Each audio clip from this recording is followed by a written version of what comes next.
maanaam il peut y avoir des choses derrière il peut y avoir des choses derrière mais su fekkee ne nit ki li muy wax lu ci bari dafay teggeeku te moom il se réclame comme quelqu'un qui était très sourcé qui donnait des informations yoo xamante ne da nga ko doon maanaam pour ñu xam dara ci sax moom nga ko daan jëlee mu amoon ay sources lool et depuis presque 2 ans les informations yi nga xam ne day génnee foofu boo ko dee xayma daanaka lu ci bari après du am kooku ay sources am des na bu dee dafa am foofu ku koy nettali ne waxu ko kon li nga xamante ne moom mooy li am pour que mu mën ko jox Sénégal yi maintenant su fekkee c'est dans le but aujourd'hui leneen moo nekk ci ginnaaw pour peut-être vendre la mèche wala peut-être xool dans le but de nuire la personne loolu ay méthode la yoo xamante ne yàgg na ci ñu yàgg ko def contre telle personne ou contre telle autre personne mais d'habitude amul njariñ xam nga li tax amul njariñ man pour man on a tellement manipulé dans ce pays-là pendant une période Mansour on a tellement dit ay mbir yoo xamante ne amul jaarul yoon mais di Sénégalais yi waata day gën a yokk loolu rek moo ci loolu moo dem laa wax sànq mooy c'est triste et c'est malheureux pour le Sénégal mooy aujourd'hui jàppoon naa ne man am na benn cycle boo xam ne bu ñu ci génnee dinañu fexee ba def suñu ndëpp bopp maanaam def suñu introspection xool ba xam ñun lan la ñuy def ba relever le niveau du débat mooy espoir bi ñëpp amoon aussi bi ñuy di fàllu que ne dinañu au moins yegg foo xam ne cycle bi dépasse nañ ko mais da ngay rendre compte que ne li ñi fi nekkoon xëy na doon yàq ba tey ñu ngi ko ne di yàq ñi war a taxaw également di stop li dootul amati aussi ils ne font rien pour les stopper et que l'hémorragie continue malheureusement ay wax yoo xamante ne nekkul dëgg nekkul yoon ci loo xamante ne mën na xaw a am lu mu yàq mais dëgg rek mooy njëkk te mooy mujj yoonu dëgg li ñu naan boo ci nekkee bu ci ragal a wéet et les Sénégalais xaw ma loo ci mënti wax nag lu ñu leen mën a wax sànq ci yenn jikko yi nañ leen nangul ne c'est un peuple qui vote utile et qui sait quand même faire le bon choix au moment opportun c'est ça bu ko waxtu bi jotee c'est ça moom xam nañu lu ñuy tànn te mën nañoo tànn dëkk la boo xam ne aussi dañu ñor même ci milieu journaliste da ngay mën a détecter ki nga xamante ni wax na dëgg wala waxul dëgg ñi nga xamante ni bi dañuy fay wala ñuy leb bor ci seen i ay kàddu ñi ne ciy pexe ñi nekk ci ay pexe da nga leen di xam waaw da ngay xam ñi nekk ci ay pexe donc toujours chaque pexe am na nekk derrière xam nga manipulation dafa graaw te pexe noppalewul nag àllaaji noppalewul ak métti mais manipulation dafa graaw parce que toujours couleur bi ngay wan nit ñi du couleur boobu nga sol et du couleur boobu nga bëgg nit ñi gis ko c'est-à-dire que manipulation mun na samp pour jéem a séntu intérêt boo xam ni 2039 la manipulation boo ci nekkee dëgg-dëgg mun nga sax jaawale sa doom ak doomu keneen manipulation boo ci nekkee dëgg-dëgg c'est-à-dire que manipulation gravité bi ci nekk tey bu may wax ñàkk gëm différence bi mooy li Fatou mënta gëm muy distance diggante Ousmane Sonko ak Diomaye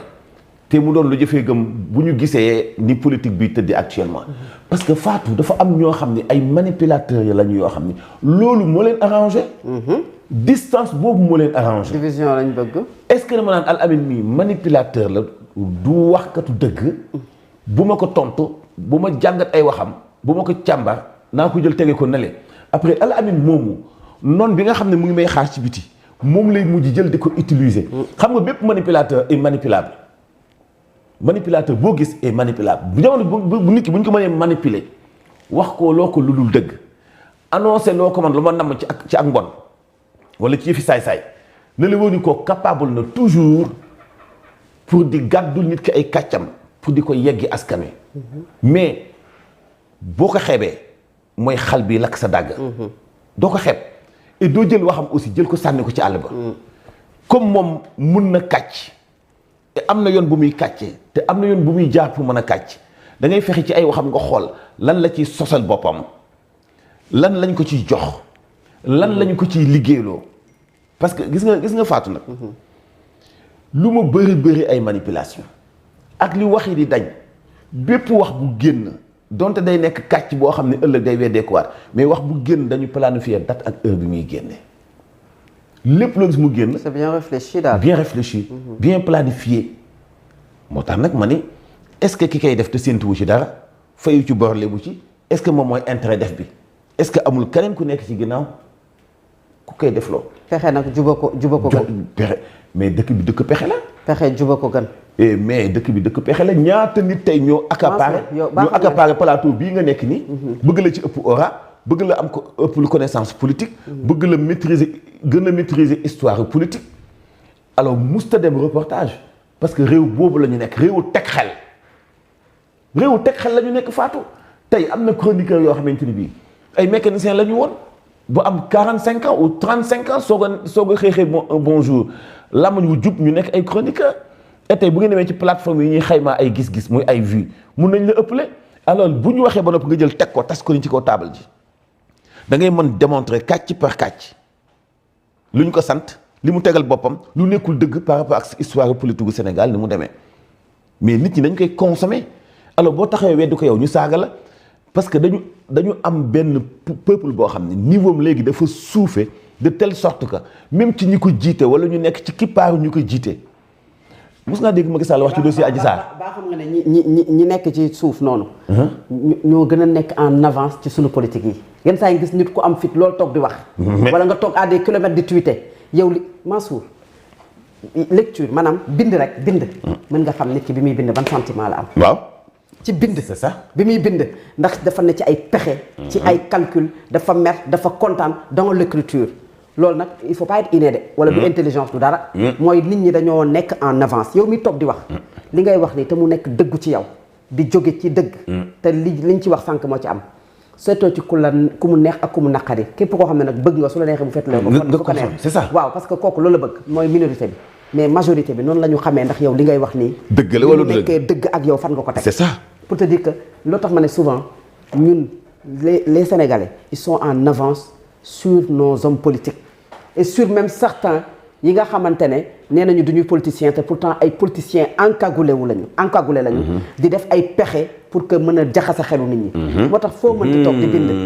boo ubbee sa gémmiñ di wax Mansour dafa mel ne sunu borom day yónnee ci nit ñi seen xel ne leen diw mi li muy wax ni dara amul ci. amul wala diw mi amul mais tu vois des jeunes yoo xamante ne sur les réseaux sociaux ils démontent benn propos wala benn déclaration wala benn chroniqueur wala benn interview di ko démonter ba yow da nga naan waa kii nan la amee xarañte bi.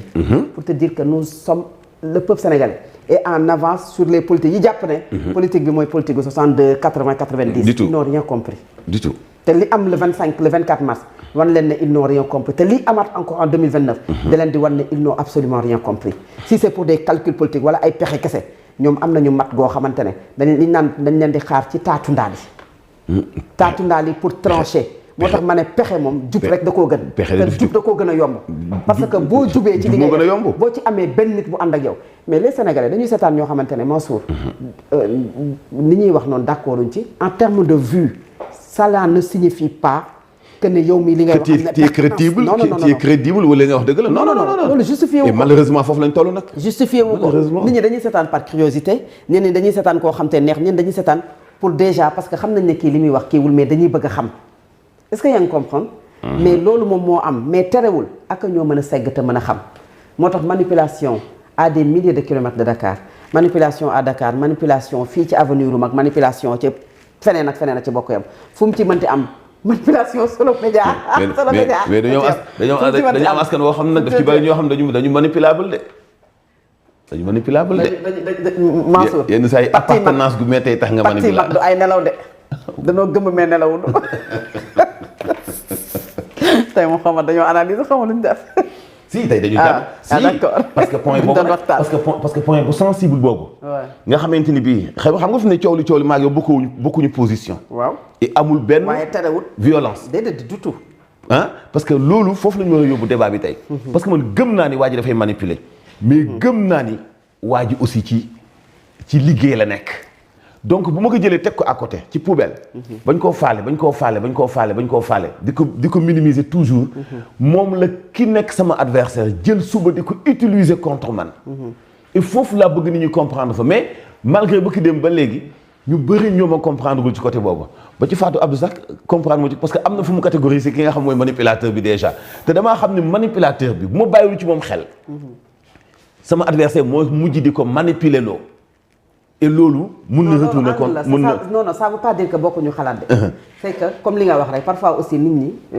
ñenn ñu ko sañ a wax dañuy jàpp ne analyse dafa war a figer rek fenn analyse ay angle la Mansour man angle bi ma jël yow mën nga jël beneen am te terewul c'est complémentaire c'est ça parce que li nga wax nii nit war na cee mën a bàyyi xel que ne qu'est-ce qui se cache derrière ces publications ces mensonges et ces wax yi nga xamante ne souvent dafay génn di jógee ci benn partie ci yenn nit yi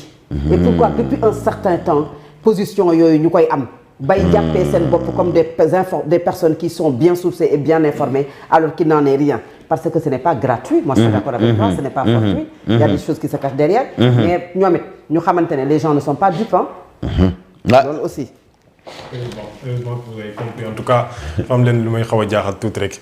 parfois je me dis même est-ce que ces personnes qui parlent sont réellement des journalistes parce que booy jàng journalisme bokk na ci li ñu lay jëkk a jàngal mooy source fan nga koy jëlee. Cette source est-elle crédible ou pas?